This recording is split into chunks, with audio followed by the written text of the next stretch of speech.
Donc bonsoir à toutes et tous. Bienvenue dans ce deuxième opus des invités du Clémy de cette année 2024-2025. Donc ce webinaire, comme vous le savez, fait partie d'un cycle de 3 webinaires, 3 regards sur un même thème. Le premier webinaire est disponible en replay sur notre site.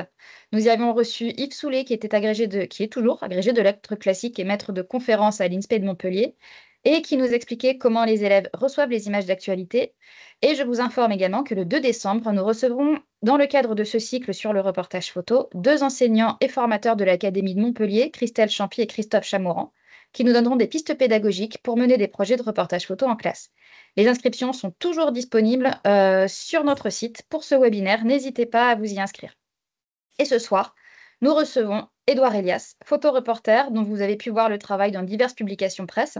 Son travail sur les terrains de guerre d'Alep au Congo avec des réfugiés syriens ou en Jordanie ou à bord de l'Aquarius lui ont valu d'apparaître dans des sélections telles que le prix Bayeux des correspondants de guerre ou au festival Visa pour l'image. Ce soir, il va nous parler de son travail de reporter photo, de comment on peut raconter le monde avec un appareil photo, comment on construit un reportage photo, comment on construit de l'information à partir d'images.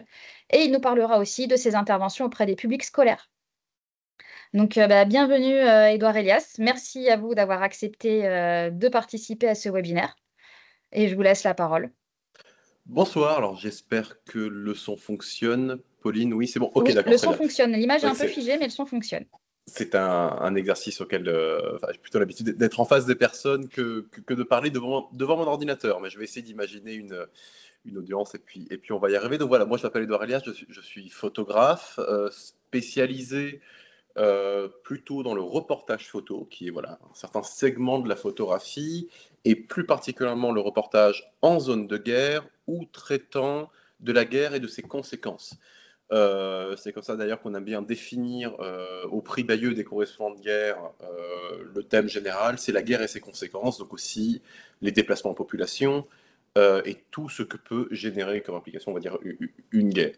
Donc moi, ma particularité comme journaliste, parce que je suis photographe, photojournaliste, je travaille principalement pour des médias, ça on va d'ailleurs pouvoir y revenir, parce que la période n'est pas spécialement très claire, très lumineuse pour notre métier avec l'évolution économique du milieu, etc. Donc on pourra y revenir, mais disons voilà, je suis photographe de presse, je photographie, je ne suis pas rédacteur, c'est-à-dire que je suis capable bien sûr, comme je suis passé par l'école de la République, d'écrire une légende, de faire une introduction et d'expliquer, on va dire, un peu mon reportage, mais je n'ai pas la plume de quelqu'un qui va se concentrer sur la rédaction d'un texte. Moi, ma façon d'écrire, c'est la photographie, donc avec la lumière, et je suis vraiment spécialisé là.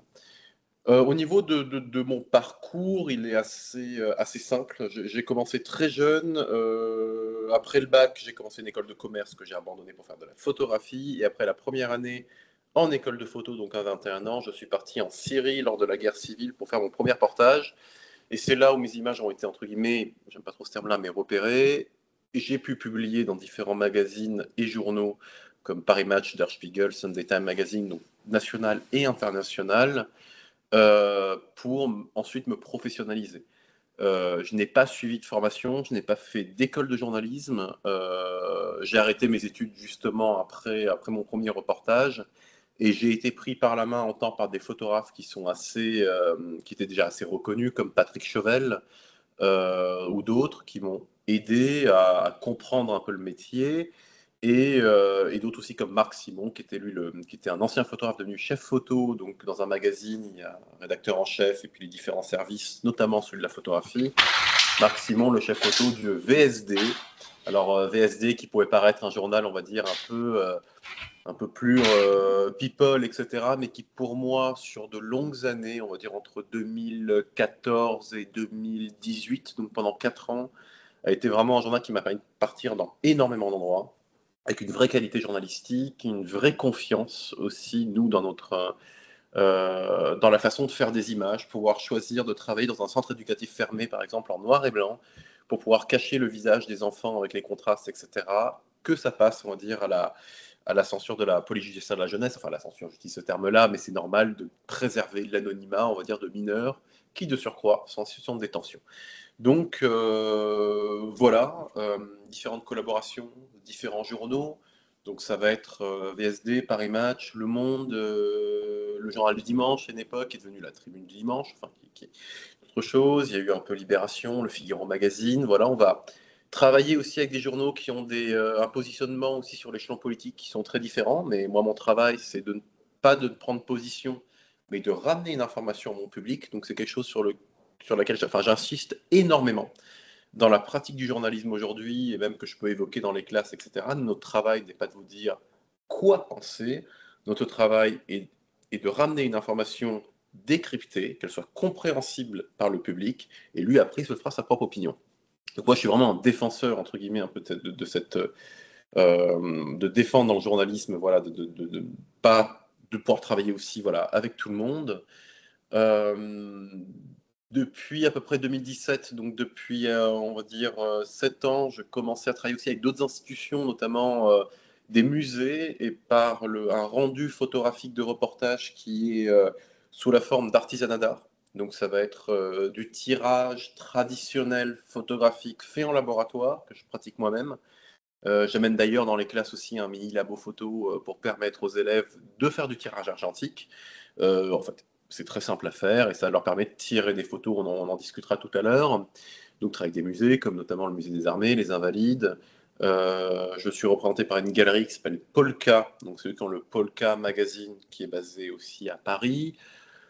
Voilà, ça, on va dire, c'est un peu le spectre large. Je travaille aussi pour des institutions privées. Là, je rentre à peine de Notre-Dame, où je suis en train de travailler sur la pose de la chasse reliquaire avec une fondation, la fondation de Coubertin et les ateliers Saint-Jacques. Donc, je fais ça aussi. Je travaille pour différents clients dans le privé aussi. Voilà, donc c'est extrêmement, extrêmement, extrêmement large comme champ, on va dire, d'application de mon travail. Mais c'est vrai que la chose qui me fait vraiment, entre guillemets, là où sont basées mes recherches, là où est basée vraiment, on va dire, toute ma concentration, et le reportage en zone de guerre. Voilà. Donc j'ai pu commencer, voilà, donc ça c'était en Syrie en 2012, ensuite il y a eu la Centrafrique pendant l'opération Sangaris, donc l'opération de maintien de la paix de l'armée française. Il y a eu le Tchad, le Cameroun lorsqu'il y avait les troubles avec Boko Haram, le Congo sur le thème des viols comme arme de guerre, donc avec le docteur Mukwege, qui a eu le prix Nobel de la paix, je crois, en 2019. Ça a été les réfugiés sur l'Aquarius, donc en mer Méditerranée, ce bateau affrété par SOS Méditerranée pour aller chercher des réfugiés au large de la Libye. Toute la route pour Amnesty International depuis la Sicile jusqu'à la France aussi. L'Ukraine, beaucoup. Alors, même avant l'invasion, il y avait déjà la guerre depuis 2014, donc j'y suis retourné régulièrement, des deux côtés, côté ukrainien, côté séparatiste.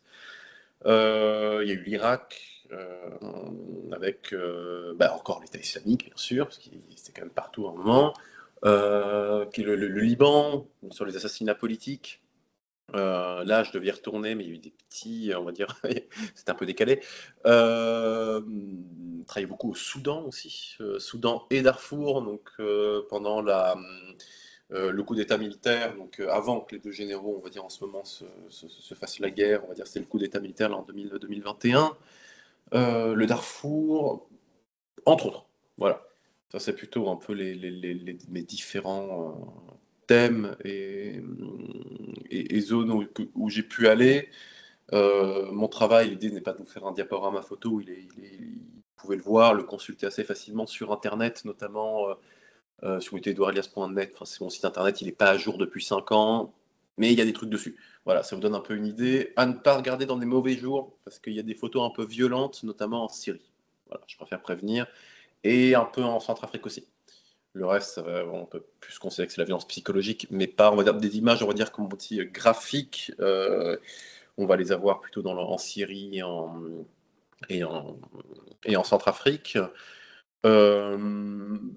L'idée, je ne sais pas si on voulait qu'on fasse avec un échange, mais ce travail, on va dire, en tant que photographe indépendant, on n'a aucune stabilité, je dirais, dans son application. C'est-à-dire qu'on est tous considérés comme il n'y a plus vraiment de photographes embauchés par des rédactions. Donc on est tous des indépendants.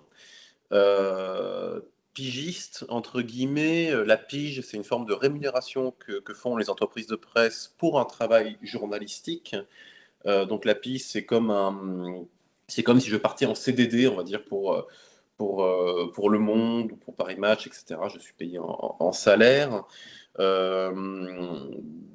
Il y a ça d'un côté, il y a de la facturation de l'autre. En fait, on va dire qu'on est à peu près sur tous les statuts à la fois. Des fois, on nous appelle pour partir et donc là, tout est pris en charge.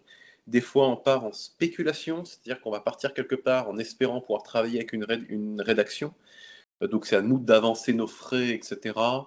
On va dire qu'il y a plein de différentes façons d'aborder ce travail. On peut vendre nos images sous forme de tirage. On peut, bien sûr, les très en privé, comme je vous ai dit. Donc, on est des personnes qui sont très indépendantes, donc d'un côté très libres, mais aussi très soumises, on va dire, à un rythme assez, je ne sais pas néfaste, mais vraiment en dents de scie.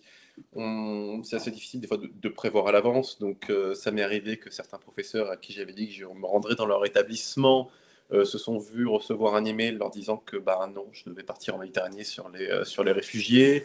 Euh, voilà, c'est un métier assez particulier.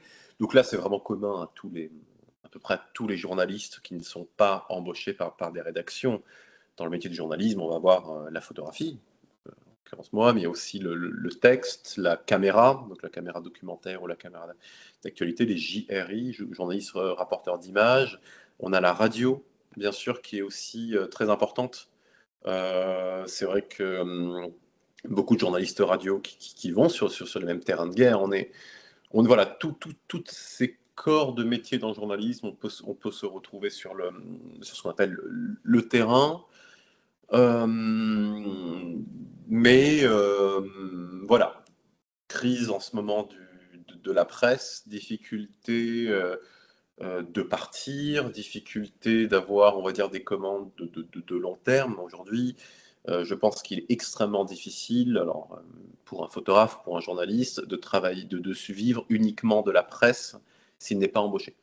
Ça devient extrêmement dur parce que quand on voit la réduction, on va dire, des titres de presse qui peuvent vraiment nous envoyer sur le terrain et le nombre aussi de journalistes, de photographes, etc., qui sont sur le marché, on va dire, c'est un environnement, on va dire, assez concurrentiel. Donc là, il y a une grosse difficulté. Partir sur une zone de guerre, c'est très cher pour s'assurer, parce qu'en effet, il vaut mieux avoir une assurance, parce que perdre une jambe, ce n'est pas pratique, donc vaut mieux, on va dire, avoir une assurance. On n'a pas envie de perdre une jambe, mais sans assurance, c'est encore moins bien. Donc ça peut coûter extrêmement cher. Alors c'est que moi le matériel je ne l'ai jamais assuré parce que pareil en fait le fait de partir dans des endroits qui ne sont pas spécialement recommandés ou en rouge sur le site du ministère des Affaires étrangères fait que c'est quand même relativement compliqué. Donc on doit faire face voilà, à différentes problématiques.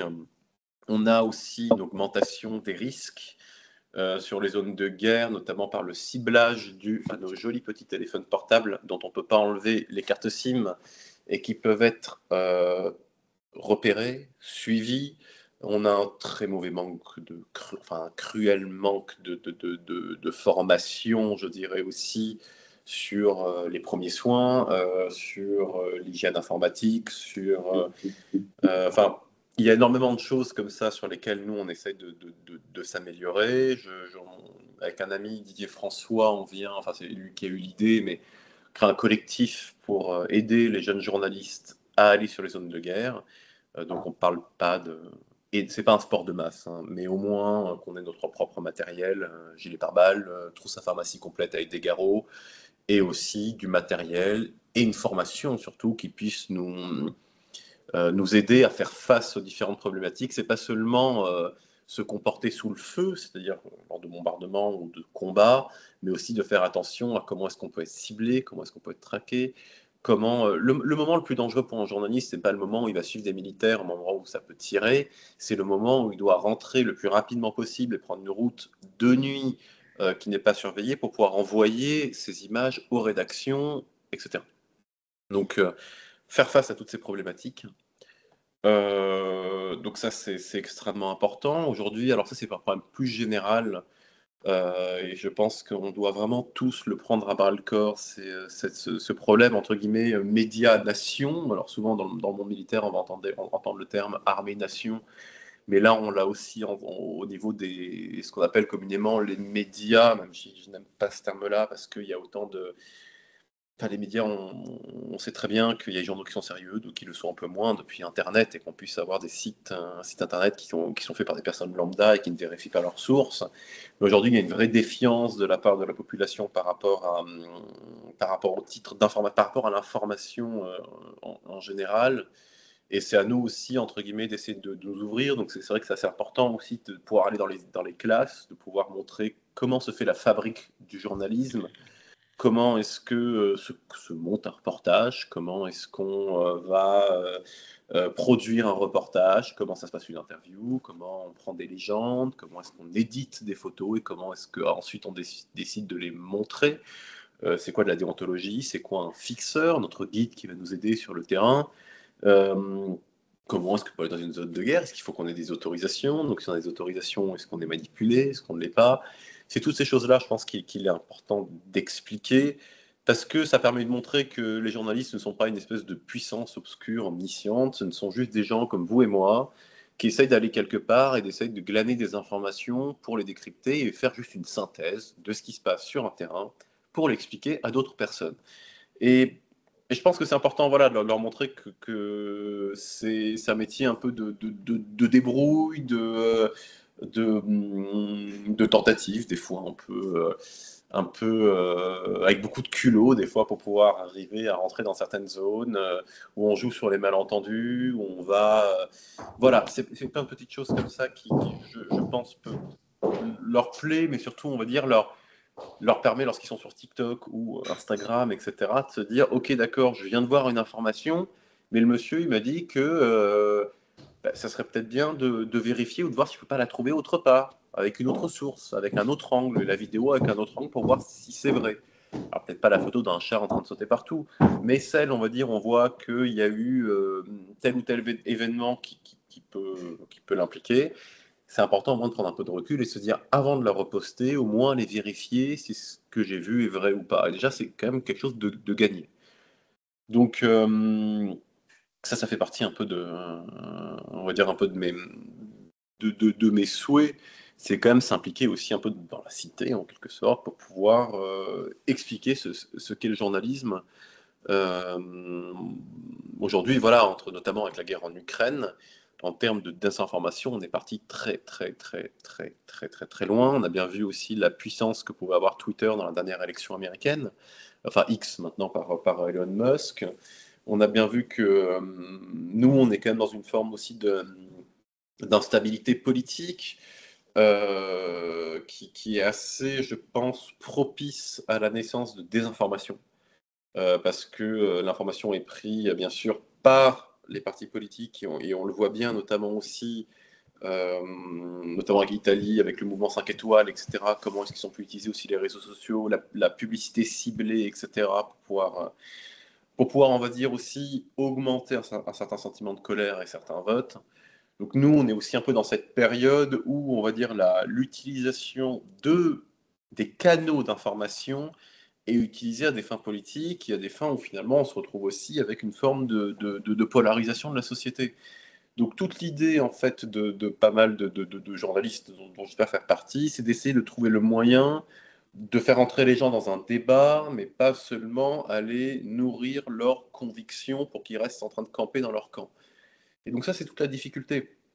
Donc comment est-ce qu'on le fait? Ben, ça va être par... j'ai travaillé pour des médias différents, ça va être en allant en Ukraine en 2017, d'essayer aussi d'aller de l'autre côté, d'aller chez les séparatistes, de voir qui ils sont, comment est-ce qu'ils voient le conflit aussi, qu'est-ce qu'ils ont à dire, etc. Euh, Ça va être de passer le plus de temps possible aussi pour expliquer que ben voilà, on a voulu nous montrer ça, mais aussi voilà ce qui se passe. Voilà pourquoi voilà aussi les raisons pour lesquelles on a voulu nous montrer ça. C'est pas seulement pour nous cacher des choses, mais c'est juste parce que c'est d'une certaine nature, c'est qu'une certaine aussi vision de la communication. Voilà, donc c'est un peu la difficulté du moment, et nous on se doit, en photographes, caméramans, journalistes, d'être les plus honnêtes possibles dans la production de notre travail et en étant conscient que les temps sont quand même assez compliqués. Donc si on peut commencer déjà par le faire auprès des jeunes générations dans les écoles, avec que ce soit en éducation civique, que ce soit en cours de français. Alors on sait qu'avec le laboratoire un peu, ça permet de toucher quand même pas mal de classes différentes. Mais je pense que vu dans les temps, les temps dans lesquels avec ma petite expérience et ma petite passion pour l'histoire et la guerre en général, ouais, bon, ça serait peut-être pas mal de s'activer un peu quand même sur ce thème-là, au moins une forme éveillée, on va dire, que les gens soient un peu plus éveillés à l'information en quelque sorte. Voilà.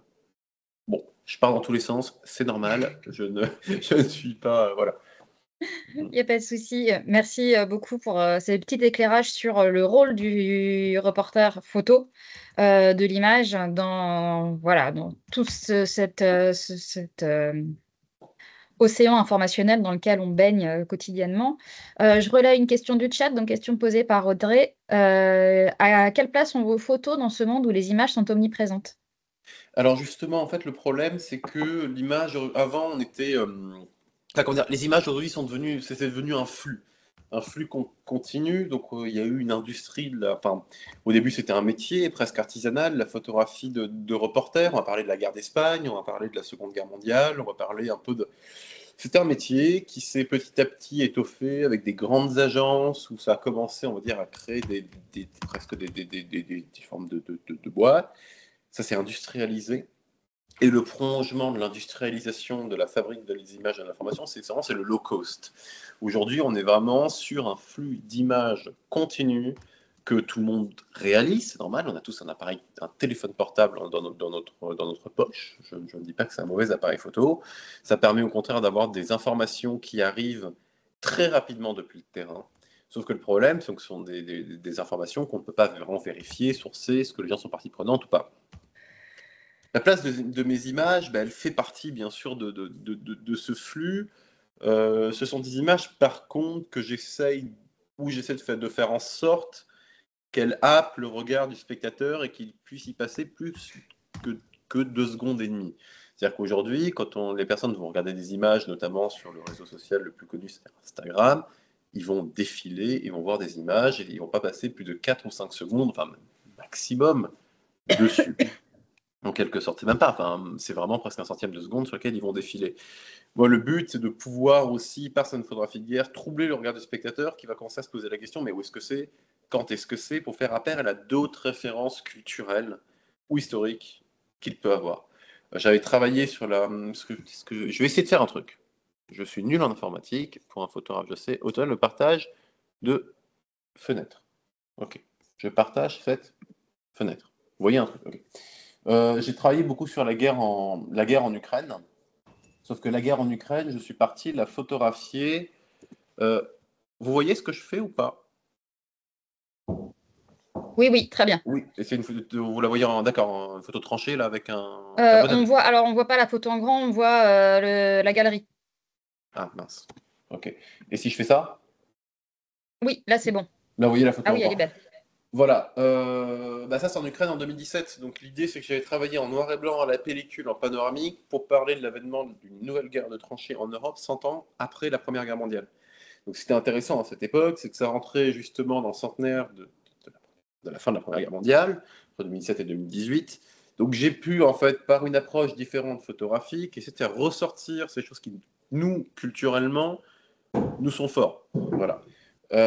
Et donc ça, c'était le but, de pouvoir faire en sorte que mes photos sortent d'un flux d'images, non, il faut que j'appuie là, d'un flux d'images particulier pour pouvoir, on va dire, happer un peu le spectateur, etc. Ces images, je les ai aussi tirées en héliogravure, qui est un procédé d'impression de 1878, donc fin du 19e siècle, pour les mettre dans les musées comme le musée des armées, des invalides, etc. Donc on va dire les photos vont sortir, on va dire simplement du cadre informatif brut pour entrer de quelque chose de plus universel. Donc ça, c'est ma façon d'essayer de laisser les photos dans le temps. Donc là voilà, je les montre assez rapidement, mais on est voilà sur de la photographie panoramique en reportage. qui est très différente on va dire, de ce qui avait été, voilà, ce qu'on pouvait voir généralement. C'est pas moi qui ai inventé la photographie panoramique. Je me suis inspiré bien sûr d'autres photographes qui ont pu travailler là-dessus, soit en zone de guerre, soit non. Mais je trouvais que ce format se prêtait très bien à la notion de guerre de tranchée. Voilà. Donc ça, c'est le test. Donc ça peut être du noir et blanc. Ça peut être travaillé au Darfour sur les populations civiles d'une zone, du Djebel Mara, qui sont des montagnes, donc à l'ouest du Soudan, avec toute une population en fait qui se bat, qui essaie de se préserver là-bas. Enfin, c'est comme une ethnie, les Fours, qui ont quand même vécu un génocide, qui est d'ailleurs encore en train de se passer aujourd'hui à l'ouest du pays, avec le combat entre les deux grands militaires, enfin le chef de la milice et le général, enfin Bourhan Ahmeti au Soudan. Donc ça, c'est tout un travail qu'on avait pu faire avec un ami, Abdelmonem Issa, au Darfour. Donc voilà, ça c'est des photos faites à la chambre. Donc là, c'est autre chose. C'est un appareil sur trépied, du grand format argentique, développé et tiré sur place pour permettre aux gens j'essaie de trouver les photos, d'écrire sur les tirages. Donc on a demandé aux gens de raconter leur propre histoire sur les tirages. Donc c'est totalement subjectif, mais ça permettait, on va dire, de recueillir un témoignage différent. Voilà. Donc l'écriture manuscrite fait partie intégrante de l'image. Donc ça donne un peu l'idée de ce qu'on peut faire par la photographie, plus que... bon, ça c'est les gilets jaunes en noir et blanc, donc ça part pas mal. Mais je sers plus qu'une photographie d'actualité, on va dire beaucoup plus classique, qu'on peut avoir sur la guerre en Syrie, où là j'étais vraiment dans ce qu'on appelle de la photographie d'actualité, de news. Voilà, donc là c'est du combat. Je vais éviter de vous mettre dans la figure des photos de civils dans les hôpitaux. Voilà, on va rester là-dessus. Ça, c'est de l'image plus classique de reportage que vous avez peut-être plus l'habitude de voir et qui ressemble à de la photographie, on va dire, plus contemporaine de, de reportage. Voilà. Ça, c'est en Centrafrique avec la Légion étrangère. Ça vous montre un peu, voilà, quelques idées de travaux, on va dire, peut-être plus classiques en couleur que vous pouvez avoir un peu, que vous pouvez voir à peu près dans les journaux en général. Voilà. Donc ça, c'est un peu ma façon d'essayer de faire en sorte que mes photos restent. Bon, aussi en faisant des trucs drôles, mais voilà. Bon, ça, c'est avec la Légion étrangère, à Nîmes. Voilà. Ça remonte un peu. Donc ça, c'est des photos, voilà, des photos À ne pas photographiques. reproduire à la maison, le fer à repasser sur le bras.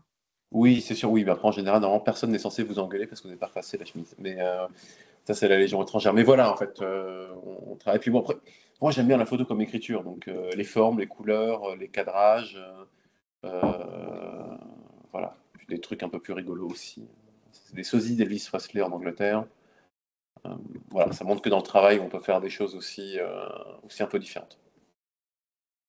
Voilà. Ça, c'est Alain Alors, j'en Juppé. profite Voilà. pour relayer une question du chat, hein, une nouvelle question d'Audrey, et Oui, après, je pourrai poser les questions de Magali. Est-ce qu'un photojournaliste peut tout photographier? Ou est-ce qu'il y a des choses que vous interdisez? alors, je pense un photojournaliste doit en général de tout photographier. Ça ne veut pas dire qu'on est obligé de tout montrer. Une photographie réalisée ne veut pas dire que c'est une photographie éditée et publiée par la suite. Il y a des photos que j'ai de Syrie que je garde s'il y a une cour pénale internationale ou des choses comme ça. Attends, peut-être que j'arrête le partage comme ça, moi je vais mettre ma tête. Je garde des photos que je ne peux pas vous montrer en fait. C'est pas que je ne peux pas vous montrer, c'est que c'est un peu, c'est gore, c'est violent, c'est sanguinolent. Ça serait presque contre-productif en quelque sorte que de montrer des photos peut-être un peu plus esthétisées pour que les gens puissent les regarder et bloquer dessus et qu'ils puissent réfléchir. Je suis pas spécialement pour l'image, on va dire, choc plein pot. Voilà, parce qu'il faut que les gens puissent la regarder. Sinon, de toute façon, les médias ne vont pas la publier et donc ça n'aura servi à rien. Par contre, il faut la garder. Moi, là où je fais très attention, c'est aussi la dignité des personnes que je vais photographier. S'il y a une photo, on va dire, qui ne ramène rien à mon reportage, mais qui peut nuire à la dignité d'une personne, sur l'Aquarius, par exemple, il y a des gens qui sont sortis nus du bateau, qui ne s'est pas photographié, enfin, ça n'allait pas ramener grand-chose de mettre ces photographies-là sur mon reportage sur l'Aquarius. pour voilà, ça c'est la limite que je vais me donner. Lorsque quelqu'un me demande de ne pas être photographié, je respecte son choix. Je ne vais pas le photographier. C'est sûr que si c'est un manifestant sur une place parisienne ou autre, qui est là en train de jeter des cailloux, ou, etc., ou qui me demande de ne pas filmer, pas photographier, je le fais quand même, parce qu'il est censé être dans une manifestation, donc c'est un endroit public, et voilà, ça m'énerve. Mais sinon, sur de la personne lambda, je fais très très très attention à ça. Donc, je les garde parce que par rapport à la Syrie, on a pu quand même les envoyer. Euh, quand il y aura des enquêtes, etc., il y a quand même des gens qui ont commencé à collecter des images aussi sur les voilà, Cour pénale internationale pour parler des exactions qui ont été commises là-bas, etc. Mes photos ont pu servir aussi sur certaines campagnes, que ce soit par l'Union européenne, par des ONG, par des choses. Ben voilà, et au début, voilà, les images sont montrables de façon différente en fonction des lieux, mais je ne les efface pas. J'ai tous mes déclenchements depuis le début. Voilà, je garde tous mes déclenchements depuis le début du moment où je fais du reportage. D'accord. Alors, on a Magali qui d'abord nous fait une remarque sur votre intervention intéressante sur le processus de production des images, parce qu'on pense rarement aux conditions concrètes d'exercice, et qui après conclut avec une question. Est-ce que ces conditions d'exercice vous ont parfois amené à modifier les projets initiaux? Vous êtes parti avec une idée et arrivé Toujours, sur place? toujours, c'est systématique, c'est-à-dire qu'on se dit que ça va ressembler à ça et qu'on va faire ça, et en général, ça ne se passe jamais, jamais, jamais, jamais comme prévu. Parce que c'est les contraintes du terrain. C'est un coup d'État qui débarque, c'est un billet d'avion qui est retardé, c'est un accès qui se fait, un accès qui ne se fait pas, c'est des conditions météorologiques qui vont changer, c'est une ligne de front qui a bougé. Donc à chaque fois, c'est différent et différentes contraintes. En fait, les contraintes, c'est pas seulement, on va dire, les combats qui ont lieu, ça va être l'état d'esprit des gens, les gens qui vont nous accueillir, des fois, ils prennent aussi beaucoup de risques, donc il faut faire quand même très, très, très attention. Et donc, c'est un travail d'adaptation total, total, total, total. C'est pour ça qu'il vaut mieux partir très léger et pour essayer de faire preuve le maximum de flexibilité par rapport au rendez-vous. Il y a quand même des pays où, en fait, on nous dit demain, vous allez avoir l'autorisation, et finalement, ça prend une semaine parce qu'il n'y a pas le tampon, parce que la personne qui est censée tamponner le papier est partie à un mariage, parce que finalement, l'autre personne a eu un problème de voiture dans tel bled à 100 km et n'a pas pu venir, parce que telle route a été coupée, parce que finalement, on a une panne, parce que la voiture qu'on a voulu prendre, en fait, ils l'ont changée. Enfin, voilà, c'est systématiquement différent chaque fois. Mais Euh, oui. Et donc, une autre question du chat. Est-ce que vous parliez tout à l'heure des photos, de tous les déclenchements que vous gardez pour hmm. archives parce que ça peut servir? Est-ce que ça vous est déjà arrivé que certaines de vos photos aient servi de preuve auprès d'un tribunal, auprès de la CPI, auprès d'une Alors autre pour le moment juridiction? non, parce que la Syrie, il n'y a pas eu, il y a eu quand même pas mal d'images qui ont été réalisées. C'est vraiment le plus atroce que j'ai vu, hein. C'est quand même enfin, le ratissage, on va dire, d'une population entière par son régime. Mais je les garde. Puis voilà, on verra bien. On a bien vu, il y a des gens qui ont ressorti encore dernièrement des photos qu'ils avaient pu faire en Bosnie. Et pourtant, ça fait 30 ans. Voilà, on verra. L'important, c'est de les avoir, de les garder, de les mettre en place, et puis on verra. Alors maintenant, une question, on sort un petit peu du terrain concret et on est sur une question qui est un peu plus pédago. Ouais, Donc, on est devant un public d'enseignants qui a des élèves et qu'on aimerait sensibiliser aux droits d'auteur. Et alors, ouais. la question d'Audrey, c'est comment sensibiliser les élèves aux droits d'auteur des photos, puisque justement, mais madame, la photo, je l'ai prise sur Google. Donc, je peux tout prendre. Exactement. Alors, c'est vrai que aujourd'hui, pas seulement les élèves devraient être sensibilisés aux droits d'auteur, et même des institutions étatiques qui peuvent aussi aller chercher des photos sur Google et les mettre sur le truc. Donc ça nous fait doucement rire parce qu'après, ils prennent une mise en demeure d'un avocat et qu'ils doivent payer parce qu'ils n'ont pas le choix. Mais bon, après, si c'est pour un exposé, l'idée, c'est qu'il faut comprendre qu'une image, bah, ça coûte de l'argent à produire. C'est-à-dire que c'est un métier, c'est un travail. C'est vrai que c'était aussi les sensibiliser au monde du travail, que le temps, ça coûte de l'argent, que un appareil photo, ça coûte de l'argent, que la fabrique de l'information en coûte aussi, parce qu'on est obligé d'embaucher quelqu'un, un traducteur, un fixeur, etc. Et que ça coûte de l'argent. Et que les gens, ben, des fois, ils ont risqué, des fois non. Des fois, ils ont juste créé une photo parce qu'ils se promenaient dans la rue. Ils ont vu un truc qui se passait dans la rue, là, par exemple, deux voitures en train de se rentrer dedans parce qu'il y a de la neige en région parisienne et dans le nord de la France. Et ben, la photo peut être entre guillemets publiée. Ben, ces gens-là ont réalisé cette image. Donc, ils ont, par rapport au droit français, ils ont, entre guillemets, normalement, elle devrait être réutilisée avec leur accord, en quelque sorte. Aujourd'hui, oui, le droit d'auteur est quand même une difficulté. Il y a même nous, en fait, on est toujours propriétaire de nos photos.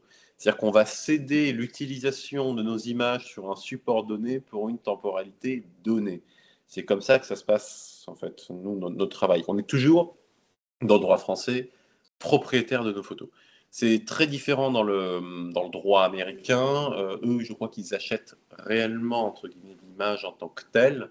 Mais dans le droit français, moi, je suis propriétaire de mes photos. Par exemple, j'ai fait des photos pour le magazine VSD. Aujourd'hui, VSD, après ça a été racheté, ça a changé, etc.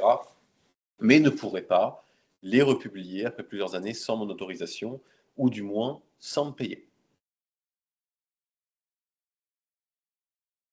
D'accord. Et donc, pour rester dans cette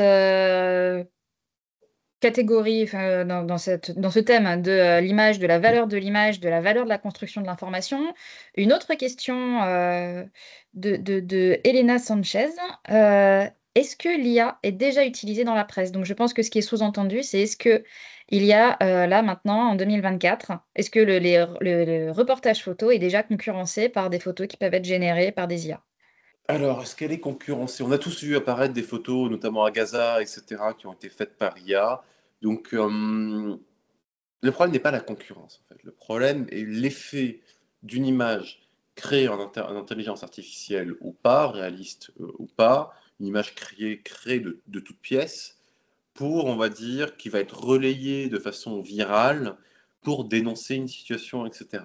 C'est-à-dire que oui, aujourd'hui, on peut avoir des photos qui vont... ben, quand il y avait le truc là, All Eyes on Gaza sur un camp de réfugiés qui n'était pas du tout un camp de réfugiés, qui n'était pas un truc réel, machin, etc.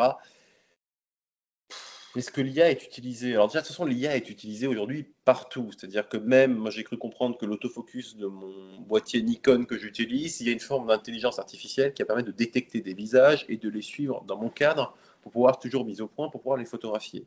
Il y a bien sûr l'utilisation de l'IA pour enlever certains éléments, etc., d'une image et les remplacer. Il y a différents types d'IA, c'est-à-dire que aujourd'hui, si je vais dans mon programme, ne serait-ce que partager, afficher le partage de fenêtre ici, et que je vais par exemple travailler sur une personne. Vous voyez mon image ou pas? Non? Si, vous voyez une image? Un Oui, monsieur? oui, excusez-moi, j'avais Oui, éteint un mon monsieur. micro. Oui, oui, on voit tout à fait Voilà, bah, l'image. ce monsieur, si par exemple je demande de prendre l'arrière-plan, de me le sélectionner, l'ordinateur va il devient rouge. En fait, il me sélectionne tout de suite la personne pour que je puisse l'éclaircir ou l'assombrir. Voilà. Bah, ça, c'est l'intelligence artificielle. Voilà. Donc, il y a des outils, en effet, qui peuvent nous aider. Mais je sais que ce n'est pas vraiment ça la question, mais j'aime bien aussi dire que l'intelligence artificielle est quelque chose qui peut aider aussi, on va dire, dans le traitement, etc., pour augmenter un flux de production et tout. Après, les trucs, il faut savoir les faire. Aujourd'hui, on est en effet menacé par la création de contenus de toutes pièces qui vont être envoyées. De tous les côtés, en fait, on peut déjà, il y avait aujourd'hui avec les téléphones portables, le fait que Internet soit à peu près partout et WhatsApp, Instagram, etc. Les gens peuvent envoyer une information tout de suite. L'IA, c'est à peu près la même chose, c'est-à-dire que c'est une image qui sort de quelque part pour parler d'un événement, mais qui ne peut pas être tout de suite vérifié. Et on sait très bien qu'aujourd'hui, quelque chose qui sort et qui fait scandale, quand il y aura, on va dire, le démenti qui va arriver 1 mois, 2 mois, 6 mois plus tard, ça n'aura pas du tout le même effet. Donc, ça va permettre d'avoir des images, entre guillemets, chocs qui vont déstabiliser. Et c'est là où ça devient malheureusement difficile. C'est une arme de guerre. C'est-à-dire que ce type de désinformation est aussi une arme de propagande en général agressive, militaire, etc. Et pour arriver à s'en sortir et pour arriver, entre guillemets, c'est extrêmement compliqué. C'est extrêmement compliqué. Alors nous, bien sûr, on peut dire oui, cette image, ça a été de l'IA. Mais on peut dire que quand on l'a vu, et au moment où on l'a vu, des centaines de milliers d'autres personnes l'ont vu. Et donc, à partir voilà, je ne sais pas encore comment est-ce qu'on va pouvoir se battre par rapport à ça. Alors, il y a des appareils photo des marques comme Leica et bientôt Nikon qui sont en train de sortir une forme de certification dans les fichiers. C'est-à-dire qu'en fait, si on prend la photo et qu'on la met dans un petit programme, enfin même sur Internet, sur un lien Internet, on pourra voir toutes les manipulations, enfin quels programmes ont été utilisés pour effectuer des manipulations sur l'image et si de l'IA a été utilisé. Voilà. IA générative, pardon. Le terme, c'est IA générative. Donc, il y a une génération d'images par l'ordinateur.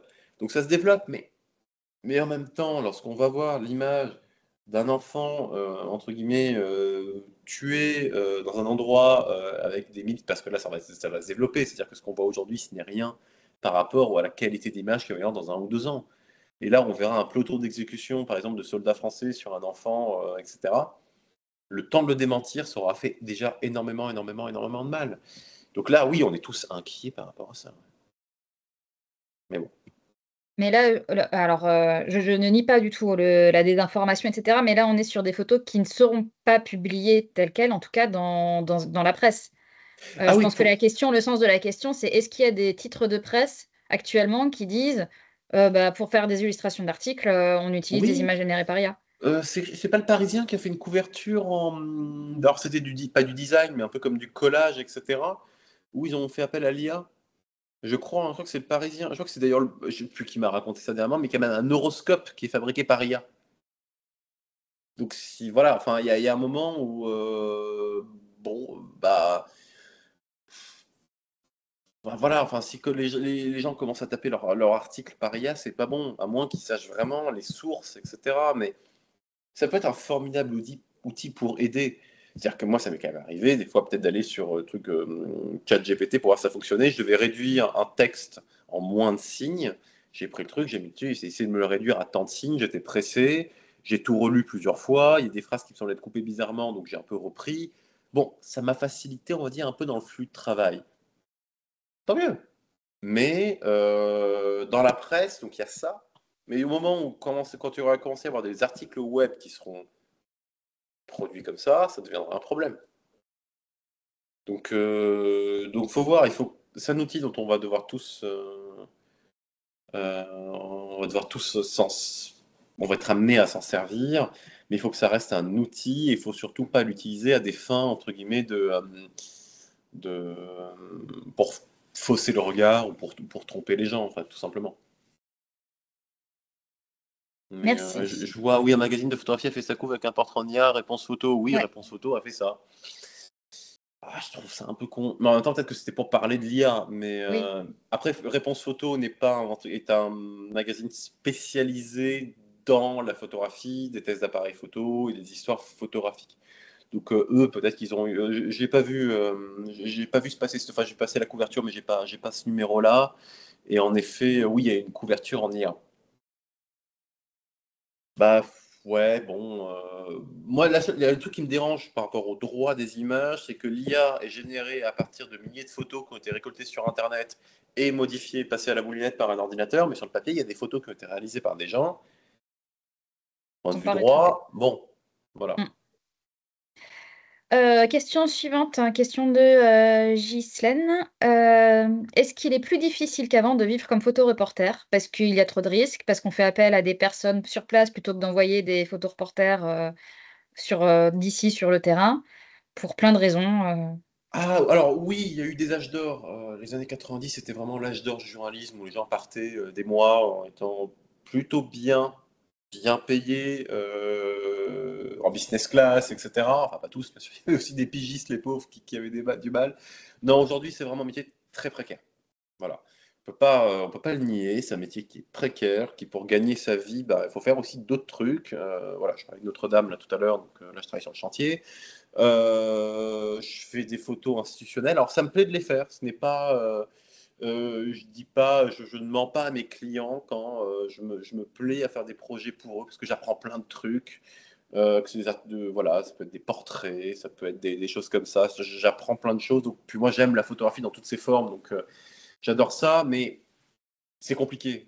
Aujourd'hui, on essaie tous de partir en reportage et on n'y arrive pas. Il n'y a pas assez de temps sur place. Les frais sont trop hauts. C'est ça, en fait, qui génère aussi des risques. C'est quand on peut passer peu de temps sur le terrain, on est prêt à prendre plus de risques pour pouvoir maximiser, etc., le rendu journalistique. C'est là où ça devient bizarre. C'est-à-dire que si on part 4 jours sur une zone de guerre, ce qui est rien, enfin 4 jours, on va dire, de travail, c'est-à-dire qu'on va enlever les 2 premiers jours et les 2 derniers jours pour arriver, pour partir. 4 jours, en 4 jours, il faut avoir vu des civils. En 4 jours, il faut être allé avec des militaires. En 4 jours, il faut avoir été au combat, parce que ça fait aussi malheureusement partie de la guerre, etc.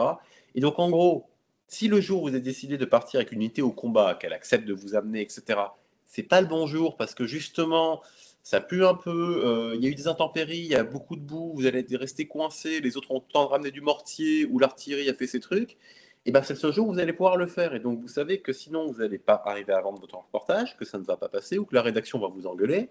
Et donc, faut y aller. Alors que s'il y avait plus de temps, et bon, faut se dire non, on va quand même réfléchir, prendre un peu plus. Voilà, il y a de ça.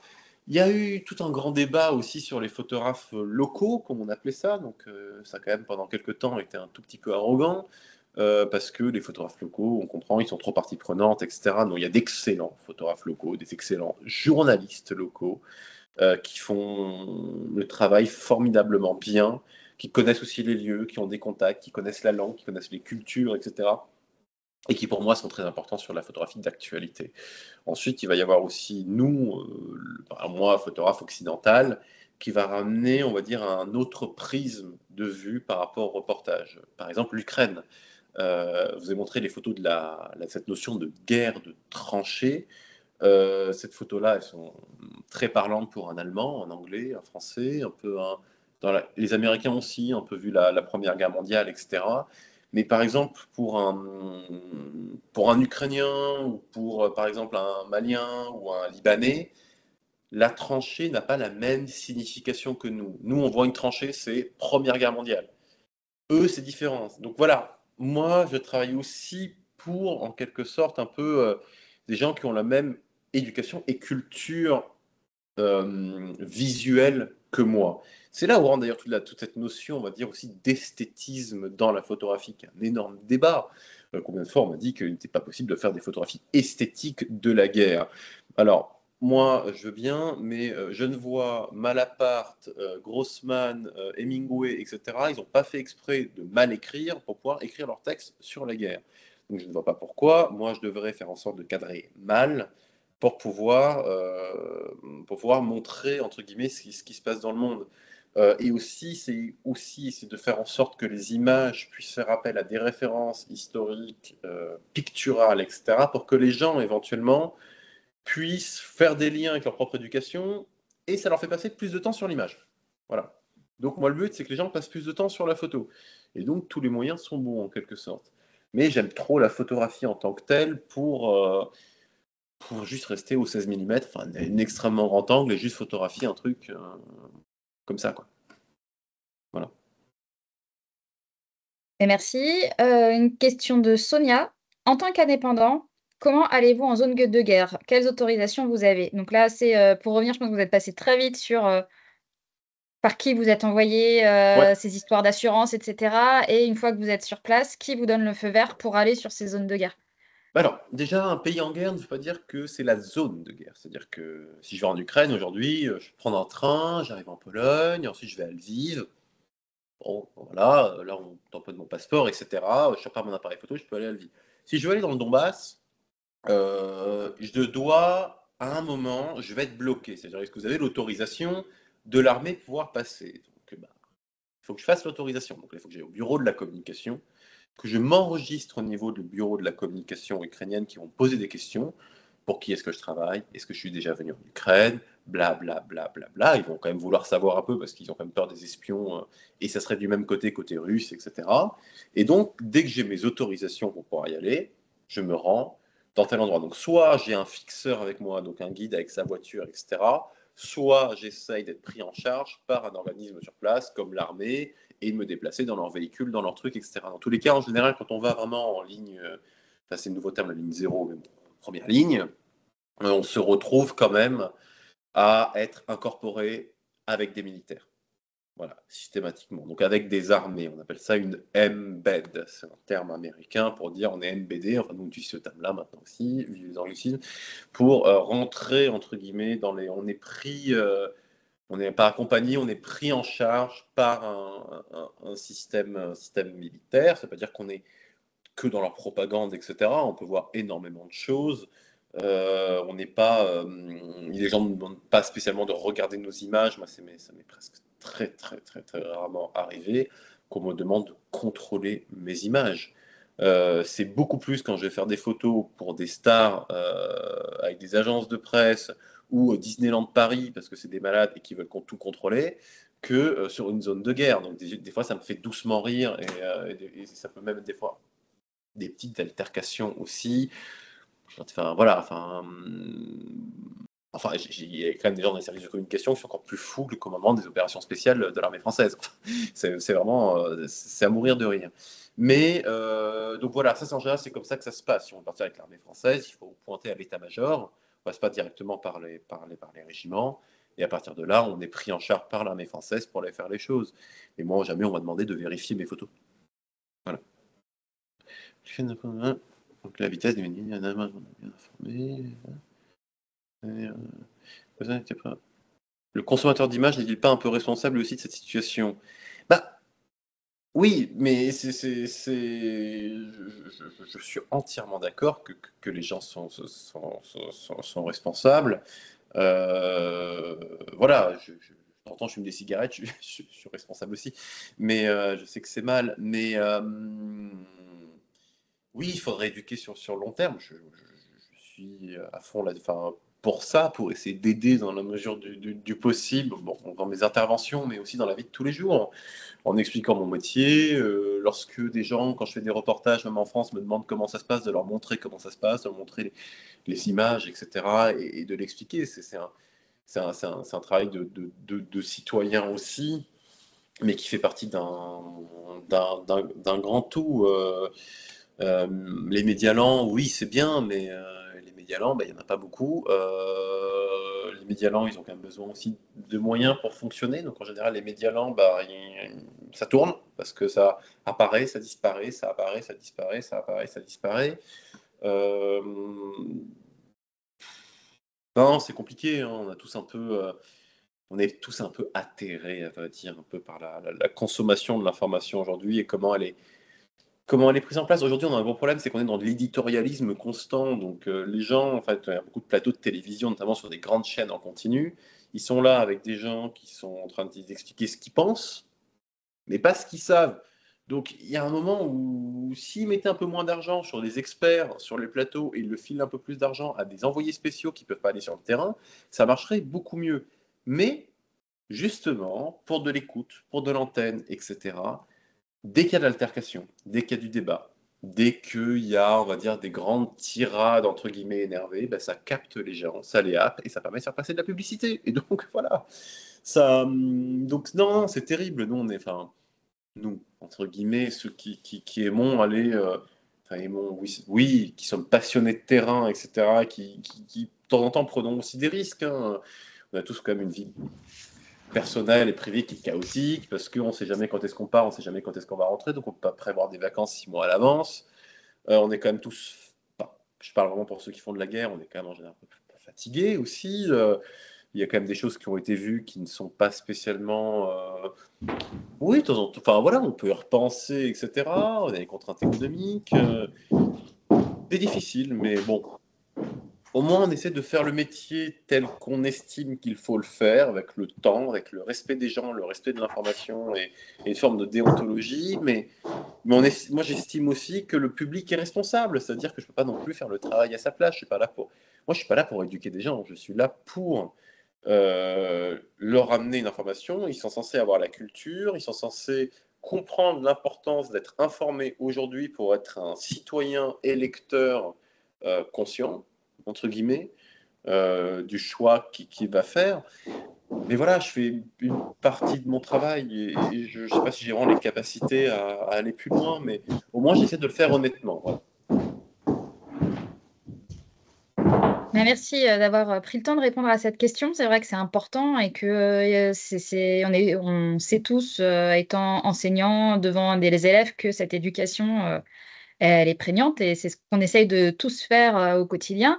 Et justement, vous faites aussi des interventions en classe. Quel type d'atelier, comment vous arrivez à aborder cette éducation à l'image avec des élèves? Alors, ça va être la dernière question parce qu'on arrive au bout. Ouais. Et Alors donc, l'idée en voilà. classe, c'est déjà de leur ouvrir, enfin on commence toujours par faire un peu de présentation générale du métier, où j'explique un peu comment ça se passe, etc. Après, l'idée, c'était de travailler aussi en amont avec certains professeurs, comme professeurs d'histoire ou de français et tout, sur certains thèmes, qu'eux, ils ont un peu travaillé en amont, notamment, par exemple, pendant la guerre en Ukraine, pour parler de la guerre de tranchées, faire un lien avec la Première Guerre mondiale, etc. Donc, ils ont déjà un peu potassé le sujet. On l'évoque un peu plus profondément ensemble. Moi, je leur montre les images, et moi, ce que j'aime bien faire, enfin, ce qu'on a pu faire dans certains établissements, c'est je ramène un laboratoire photo, donc eux, ils vont choisir des photos qu'ils vont tirer, qu'ensuite ils exposeront à d'autres classes, à leurs parents, etc. par la suite. Mais il faut qu'ils préparent les légendes de l'image. Donc il faut qu'ils apprennent ce que c'est qu'une légende. Qu'est-ce que c'est que les 5 W, par exemple, enfin les quoi, quand, comment, etc. Donc me poser des questions pour qu'ils aient les bonnes informations sur l'image, qui seront, on va dire, montrées avec l'image, donc qu'ils sachent l'expliquer. Qui me posent des questions plus générales aussi pour faire un texte de présentation du sujet. Donc voilà, qu'ils puissent savoir expliquer où se trouve l'Ukraine, qu'est-ce qui se passe, depuis quand, où ça en est maintenant, mais sûr de façon assez simplifiée, hein, mais ou sur les réfugiés en Méditerranée, ou sur donc, les réfugiés en Méditerranée, il faut qu'ils comprennent où est la Libye, qu'est-ce qui s'est passé, etc. Donc il y a plein de thèmes très différents sur lesquels on peut travailler. Et donc on les amène en fait à s'interroger sur pas mal de choses. Donc il y a la photographie en tant que telle, mais aussi comment ça a été fait, le rôle du fixeur, comment se passe une interview. Comme eux doivent me poser des questions, bah, des fois, je leur demande de vérifier, de faire des recherches en amont. Enfin voilà, on travaille un peu sur le reportage, puis je leur parle aussi des anecdotes du reportage, un peu comment ça s'est passé, et ça permet voilà, de balayer, on va dire, des thèmes assez larges. Enfin, Et voilà. merci beaucoup. Merci à vous. Je pense qu'on va pouvoir conclure là-dessus parce qu'on arrive au bout du temps qui nous était imparti. Merci d'avoir pris le temps de répondre à toutes nos questions. Les échanges étaient très riches. Je pense qu'on a tous et toutes beaucoup appris. C'était passionnant. Voilà, tout le monde dit merci dans le chat. Voilà. Bah, Et merci. bah, on va pouvoir, je vais mettre fin à l'enregistrement et on va pouvoir vous libérer. Et voilà, merci d'avoir pris cette petite heure avec nous. Et merci pour cette intervention. Merci pour tout. Merci beaucoup.